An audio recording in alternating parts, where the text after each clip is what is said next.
Today marks 1 month since the illegal and unprovoked Russian invasion of Ukraine began. Since that time, Ukrainian President Zelensky has proved himself a courageous and inspiring leader. The Ukrainian military has performed heroically in the face of overwhelming violence, and the Ukrainian people have shown the world what true courage looks like. There is one person who is responsible for so much suffering and catastrophe: Vladimir Putin. Faced with this senseless attack, Ukraine and the international community have rallied together to stand up to Putin with a unified front. It is stunning, therefore, that many of my Republican colleagues now seem intent upon suggesting that Russia invaded Ukraine because of something the Biden administration did or failed to do. There's no polite way to put this. This attempt to score political points by blaming the Biden administration for Putin's invasion is unacceptable and inappropriate. I think it is important to remind my colleagues of some important facts they are ignoring. To be clear, the Biden administration has done more than any previous administration when it comes to support for Ukraine. In the roughly 14 months since taking office, the administration has provided more than $2 billion in security assistance for Ukraine, including weapons like Stingers and Javelins that are proving so effective today.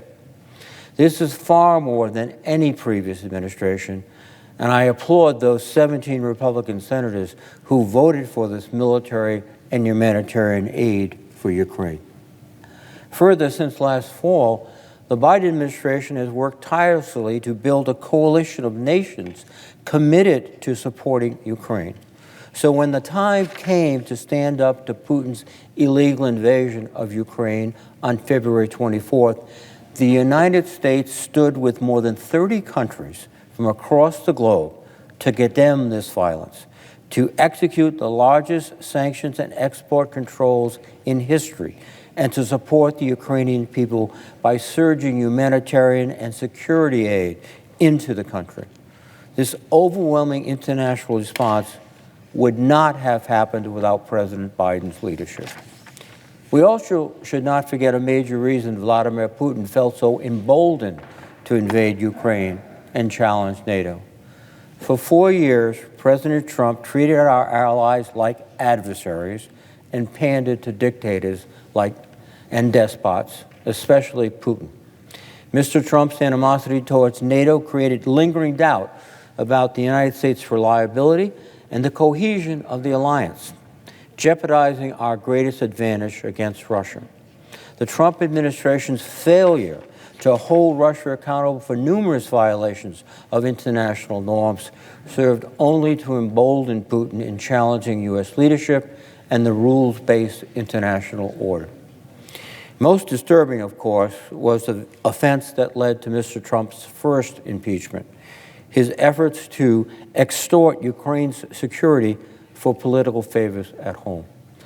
That an American president would abuse his office to pressure a foreign government to interfere in our democracy as part of a re-election bid remains deeply troubling.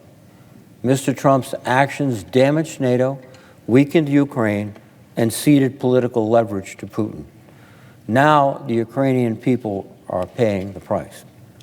Fortunately, at this critical time, the United States and our allies are no longer hamstrung by Mr. Trump's erratic leadership, a fact Vladimir Putin must understand very well at this moment.